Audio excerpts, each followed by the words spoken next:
next class before. Okay. Actually, that's what I'm going to talk about. Next class, I will need to visit the National Science Foundation for 2 days, Thursday and Friday. Actually, I'm leaving tomorrow. So I'm thinking maybe you could,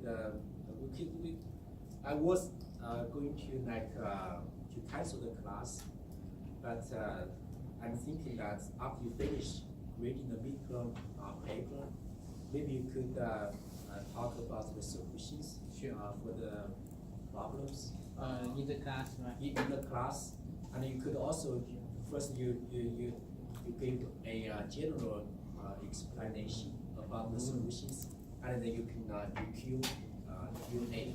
So if anyone has should I send the copies? the solutions, Yeah. we're not going to probably give you hard copy solutions. You're going to explain the solutions in the class first, and then if anyone has any specific doubts, questions, you could talk to in the classroom.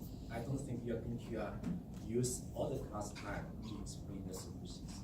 How do you think about that? So that we don't have to cancel the class. You get an exam back. Well, I do not give the paper back. So after our TA posts the grading, okay, and if you have any doubts, you can talk to him. You can look at the paper. That's what we keep doing. Yeah. Can we like see it in the class and then you will call it like a day of class or something? Like paper, I mean, we can see it on the class. Yeah, you can see your paper like after they explain the solutions. Yeah, you can definitely or you can talk. You can see your paper by fixing an appointment with him outside the class, even if there's not sufficient time for you to look at, for everyone to look at the paper. If you get 100, I don't think you really want to see your paper. But if you have any doubts about the grading, you can fix the appointment with our TA and look at your paper.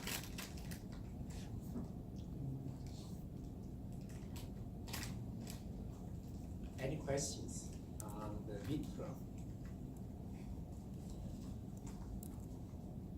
Is it true that the midterm problems are actually a little bit easier, like the homework problems, like the graphs? The graphs were, Yeah, and the other problems. But anyway, they are very similar to, in any case, they are very similar to the homework problems. Okay. I posted homework 6. Okay. Homework 6 is to cover practical test, and I hope that let's say if I could finish, like at least how you generate test cases for predicate coverage, for the different types of predicate testing coverage. But in any case, for this homework assignment, you have more time. If some part cannot be finished, we're going to finish next class. The deadline is, I believe, is next Thursday instead of next Tuesday. Okay. We're going to continue on predicate testing. I hope you guys can still remember. It's been a while, right? To refresh your memory, what is GACC?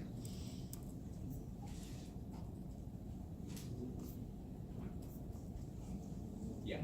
So the CACC plus separatists. So the GCC is like combination for. Is that right? So what you are saying is GACC equals CACC plus predicate. Is that right?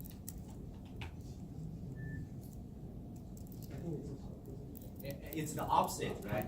So CACC equals GACC plus predicate. Okay. So GACC actually only requires each class, okay, be tested true and false in a test case when the class is active. That's the only requirement. Okay. Each class first has to be active. Okay. Then it has to be tested true and false. So in the two test cases,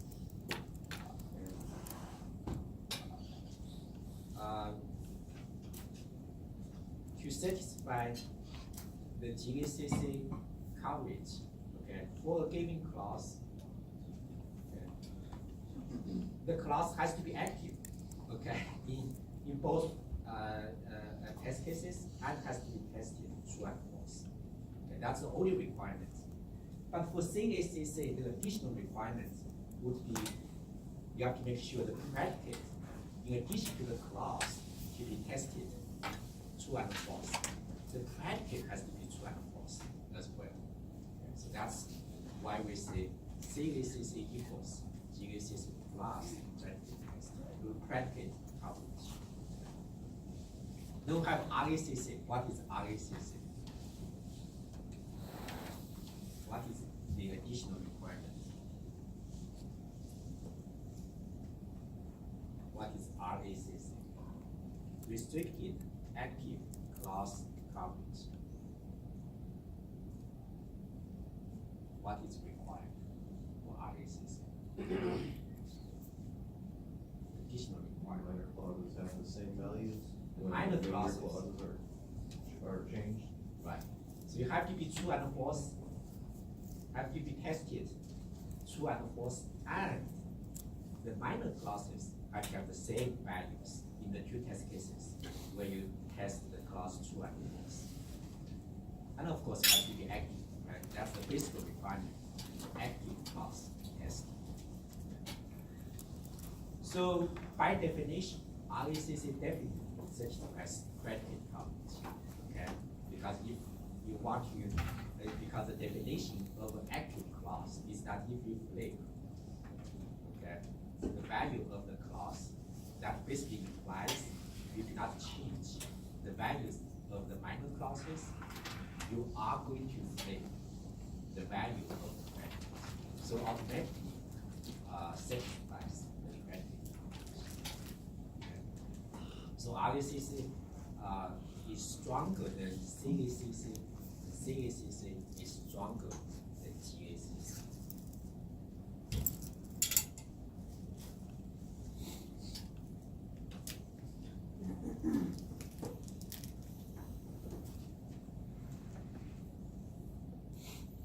I think we finished this slide. Is that right? If we look at the this example, okay, and discuss how you can select test cases to satisfy CACC, GACC, CACC, and RACC.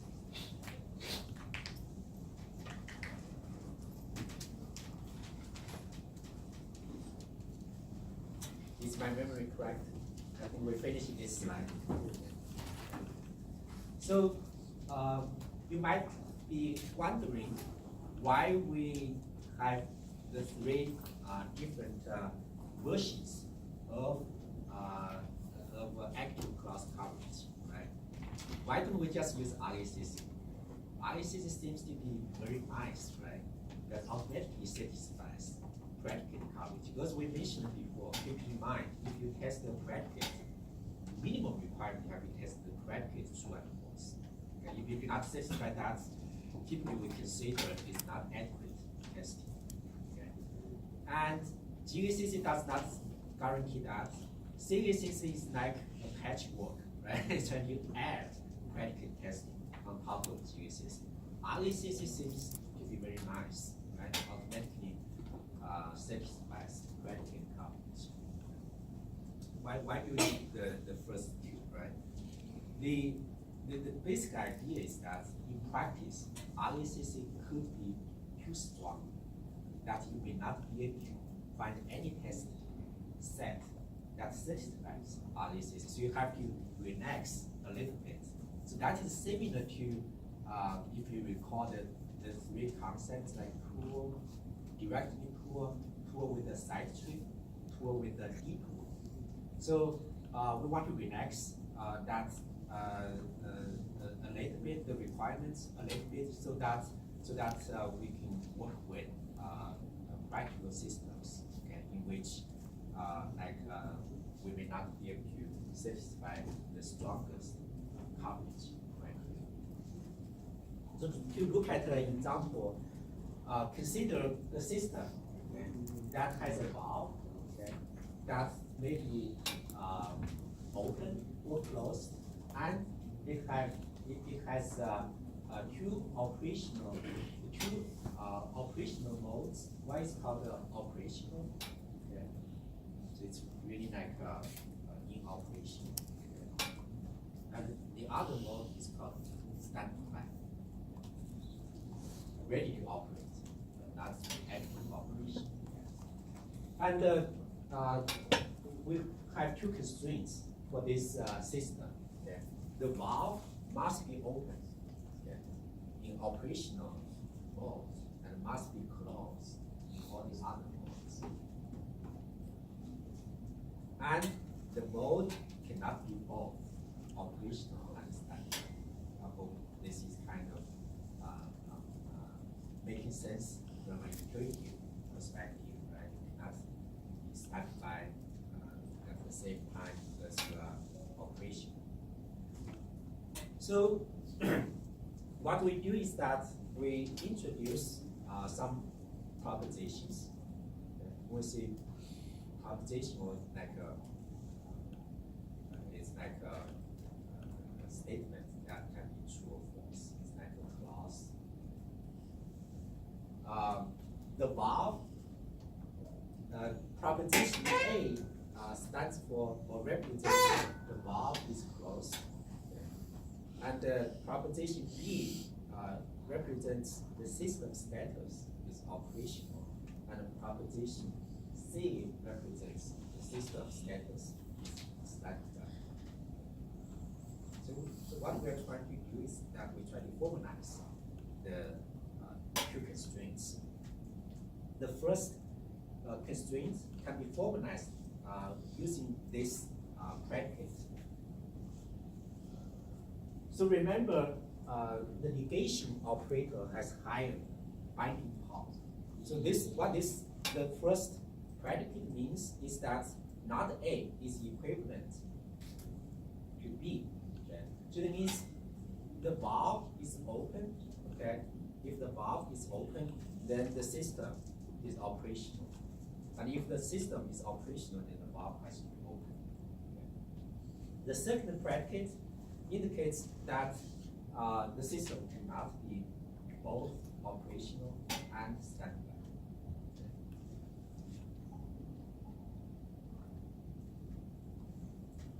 So let's say we have a certain action that can only be performed if the valve is closed and the system is operational or standby. So imagine this is like a if statement, okay, in your code. You have to check this condition. Okay? If this condition is true, you have to perform that action. Otherwise, you cannot perform this action. And now we want to test this predicate. And this is the predicate we want to test. And all the test cases that we generate to test this predicate have to satisfy the constraints, system constraints. Okay. These two constraints. So what we do is that we can construct the truth table for this predicate. So we have basically three clauses in the predicate, okay?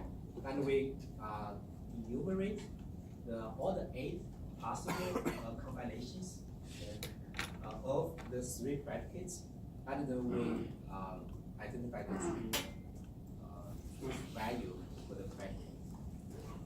And in this table, we have one more column that also indicates whether a particular combination satisfies the two constraints. Remember, any test case that we are to use to test this predicate has to satisfy the two constraints, because otherwise it's not valid as the inputs. So as you can see in this truth table, the possible test cases 1, 2, 5, 1, 2, 7, 8, they do not satisfy constraint 1. Okay, we can actually take a look. So constraint 1 basically requires A and B have different values. Right? If A is 0, if A is true, B has to be false. If A is false, B has to be true. So if you look at the truth table, if A and B have the same values, then it does not satisfy constraint 1. So test case number 1 does not satisfy constraint 1, 2 does not satisfy constraint 1. 7 and 8, they do not satisfy constraint 1. For constraint 2, B and C cannot have the same values. B and C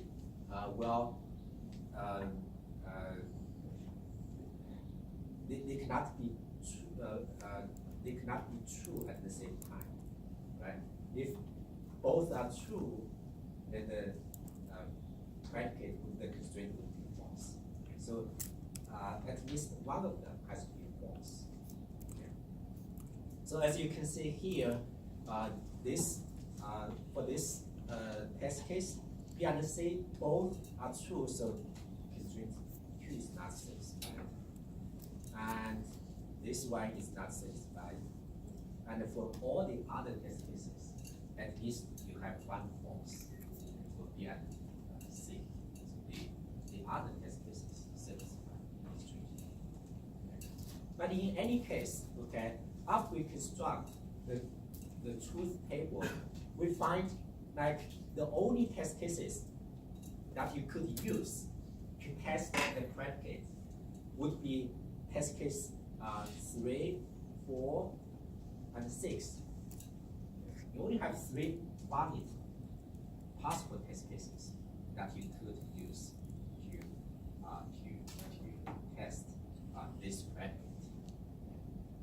So now the question is that, can you find test cases out of the 3, okay, that satisfy RACC? So we only consider 3, 4, and 6. Okay, can you find for class A? Okay, we just consider class A. Okay. So for class A, can you find test cases out of the 3 valid ones that satisfy RACC?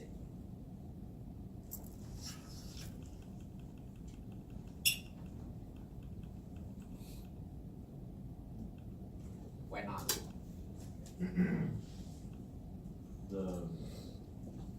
For 3 and 4 Okay. together, they don't satisfy, predicate, I think, or A doesn't change values. Right. So Right, so it does not satisfy the basic requirements Yeah. for any class you have to test true and And then false. if you go and look at 6, it has different true and false values for B and C compared to both 3 and 4. Right, so first of all, you have to include test case 6, because this is the only test case where class A is tested for false, right? Where you have to test each class true and false. Okay. So you have to include 6, and if you look at the values of the minor classes, which would be the values for B and C, they are not the same.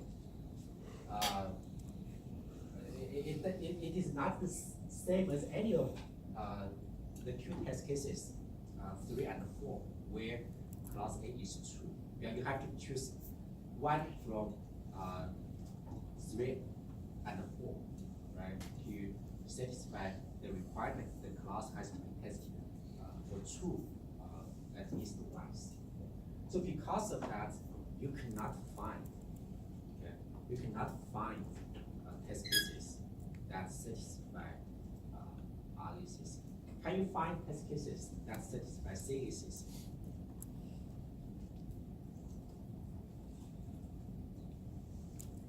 Can you find test cases that satisfy CACC?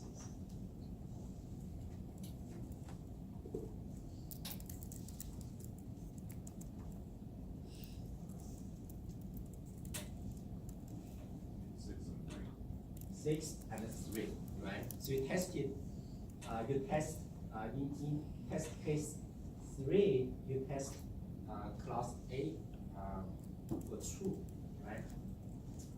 And the predicate, the entire predicate is true. And in test case 6, you test class to be false, and the entire predicate is false. And in both test cases, class A is active because the B or C would be true. Actually, I should mention that number for test case number 4 is class A active. Is class A active in test case number 4? It's not. So actually, because both B and C are false, and if you flip the value of class A, it does not change the value of the predicate. So number 4 cannot really be used for active class testing. Remember, active class testing, no matter GACC, CACC, RLCC, the basic requirement is that the class has to be active in the test case that you select. Okay, that's the most basic requirement. So number 4 is actually not cannot be used because class A is not active in that test case. So again, the point we're trying to make here is that in some practical systems, you may have constraints that have to be satisfied. Because of those constraints, it may be impossible for you to satisfy RLCC. In that case, you should relax the requirement a little bit. Okay? You can go for CACC instead of RLCC.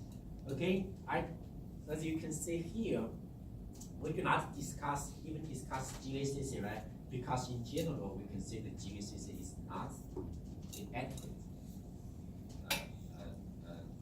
test coverage. For any practical testing, we typically require predicate to be tested true and false. Otherwise, if there's no way for you to test the predicate true and false, what does it mean? If you have a branching decision, okay, there's no way for you to test the predicate true and false. What does that mean? What does that mean? Satisfied predicate. Basically, right. Basically, it means like the branching condition you only have Yeah, you're on one branch, right? The other branch is not executable. You do not need that branching decision, right? A branching decision, by nature, by the name, it means you're going to make a branch, right? If you cannot make a branch, then that something must be wrong. You're not probably that decision is not written correctly, and that already tells you something wrong with the predicate. Okay. So in general, GACC is really introduced as a concept, not really practically useful in practice. Okay. And as you can see, CACC is probably the most widely used because RLCC is quite restrictive. Okay.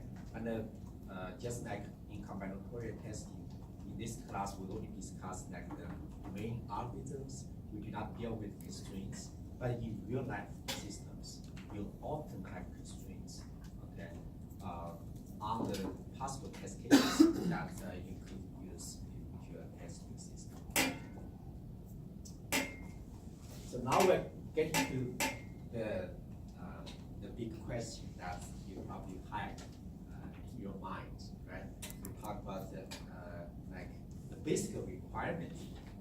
The class has to be active, right? If you want to do active class testing, okay? How would you make a class active? How do we assign values to minor classes so that the major class, the class that you are trying to test, active? That's what we are going to, how we're going to actually generate this, okay? For active class testing. That's what we're going to discuss next. So first, we're going to introduce a notation. Okay? Say P, we use P to represent a predicate, C to represent a class. Okay? So this notation, P sub C equals true, is basically the predicate you're going to get if you replace the class with true, right? So basically assign true to the class.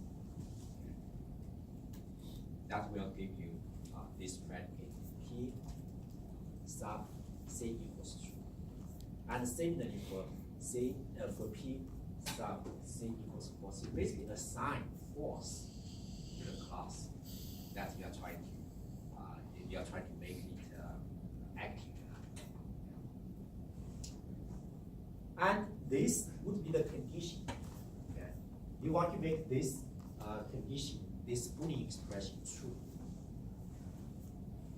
You want to assign values to the minor classes such that this expression true. In that case, if you can make this condition true, this expression true, then class C will be active. This is the condition that you have to satisfy. So basically, it's the exclusive OR between P sub C equals true and P sub C equals. Can you see why? I always believe that you have to understand what is behind the formula if you really want to be able to apply the formula in practice. Can you see why this condition? Because now us, you make this condition true, then class C will be active in your practice.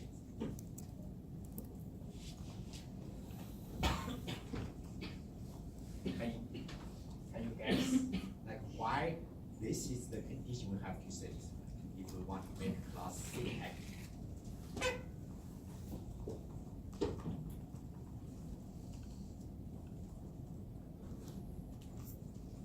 Yeah. Because since it is a branch, one of them should be worked out before.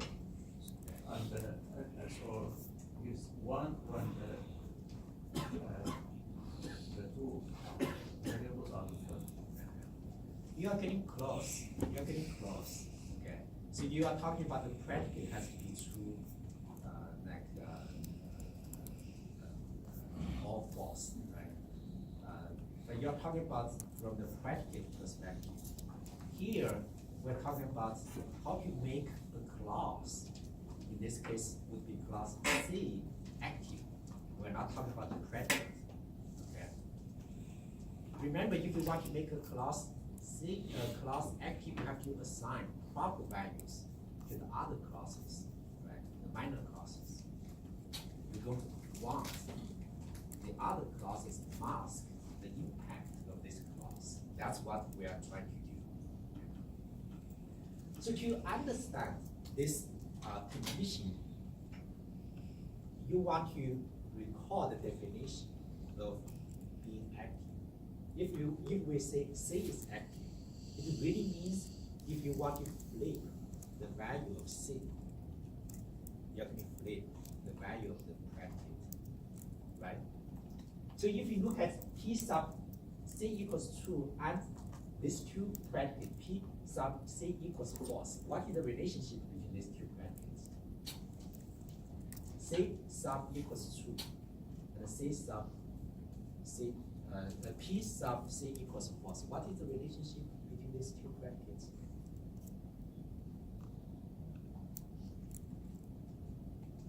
What is the relationship? So when we see P sub C equals to, basically you assign true to class C, you replace every occurrence of class C with the constant value true, right? That's what basically what it means. And C equals false, P C equals false, basically you assign false to every, to the, to class C, basically means you replace every occurrence of class C with the false value, constant value false. So this basically, if you look at these two brackets, this one is basically a flip of this one, right? And vice versa, right? When you basically flip, if you look at this bracket, if you flip the value of C, you get this, right? Right? So when you flip the value of C, the predicate value has to flip as well, right? That means the two predicates have to have different values. And that's the definition of exclusive OR, right? If you want to, if you recall the definition of exclusive OR, if you want to make an exclusive OR to A exclusive OR B, then A and B have to be different, right? They cannot have the same value. That's the difference between, like, if you just say A or B, then both could be true, then the whole predicate would be true, right? But this is not the case. It's exclusive OR. They have to be different. And that's exactly what is required by being active, right? When you flip the value of class C, the two predicates, right, have to have different values. And that's exactly what exclusive OR means. Does it make sense? We're going to do some examples. I hope that will, you can, after the examples, you come back, look at the, look at this condition. I hope that will give you the good understanding.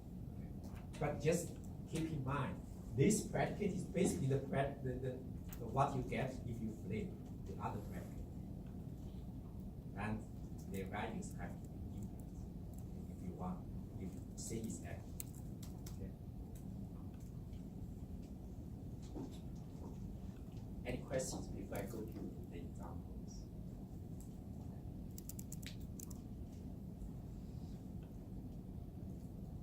Okay, let's look at some very simple predicates to see how we could make a class active. Okay.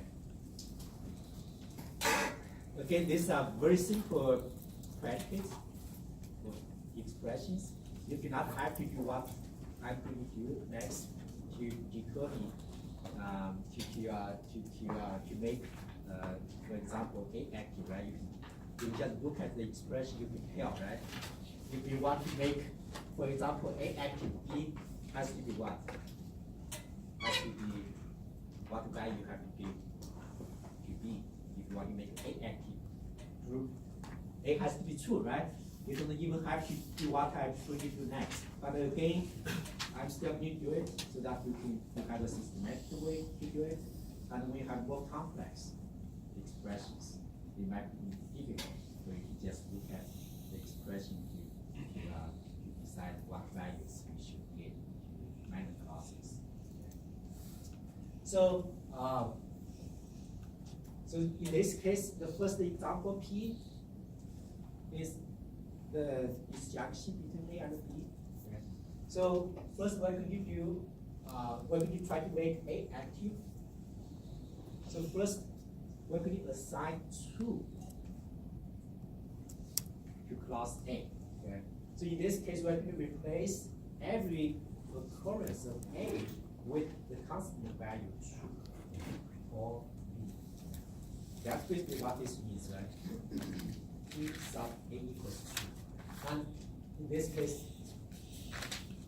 you can simplify this expression to be true, right? It's a disjunction. Okay. Then PA equals false, the second bracket, you replace every occurrence of A with false, and we simplify this one, what is this? You know how to do this? It has to be B, right? We can drop a false value in the disjunction. Then if you want to make A active, you have to make have to make sure this expression to be true, right?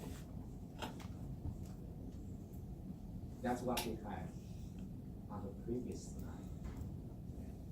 So what we do is that we're going to replace this one with true and exclusive or B, right?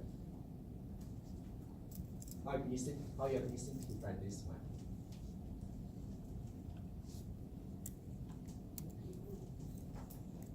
Can you simplify this if we call the discrete math? So B has to be, if you want to make this true, what value B has to have? False. B has to be false. And that's what we mentioned earlier, right? You cannot have to go through this process to determine this condition for this simple predicate. Okay, but when it gets more complex, you may not be able to do that without going through this. Well, we want to be more systematic, right? You see, in this case, you can tell, like, B has to be false to make this true, right? Because they have to be different, right? To make the exclusive or expression.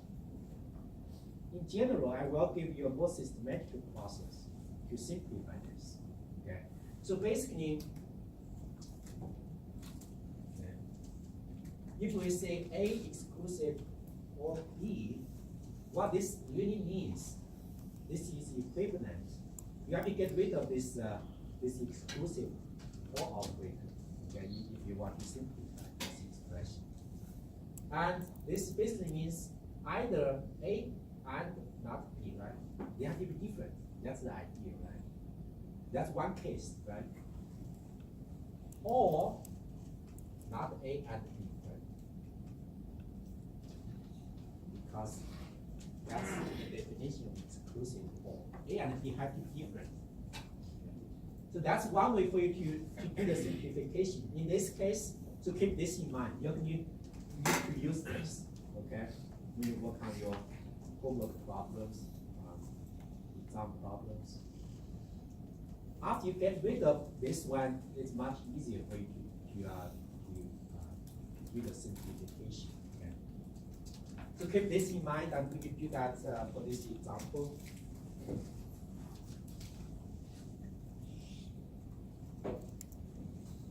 So what this means, in this case, this is basically A, this is B, right? So this is equivalent to T and not B, or not T and B, right? If you want to get rid of the exclusive or operator. Then you do simplification, what is this?